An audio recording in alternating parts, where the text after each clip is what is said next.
Khairpur NPIW जो मुलाजिम Tahir Hussain छजड़ो press club Khairpur अॻियां एहतजाज कंदे साफ़िन खे ॿुधाए त गुज़िरियल 9 महीननि खां वठी MPIW में कमु कंदो आहियां ऐं हर महीने पघार मिलंदी हुई। गुज़िरियल 2 सालनि खां वठी मौजूदा DG बिना के जवाज़ जे मुंहिंजी पघार बंदि करे छॾी आहे। खैरपुर जे सियासी हाउसनि तां खेसि फ़ोन कराया आहिनि, पर फ़ोन दौरान खेनि चवे थो त ताहिर हुसैन खे मोकिलियो त पघार जारी कयां थो। जॾहिं मां DG सैयद नदीम शाह वटि वञां थो त पघार ॾियण खां इनकार थो करे। 2 सालनि खां वठी कूड़ा दिलासा ऐं आसरा ॾेई रहियो आहे।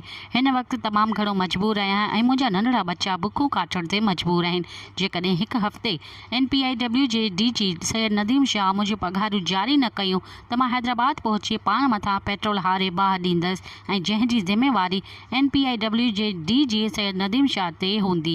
मज़ीद ख़बरनि ऐं तफ़सीलात लाइ विज़िट कयो असांजी वेबसाइट www.awamiNewsHD.com ऐं ॾिसंदा रहो अवामी न्यूज़ HD।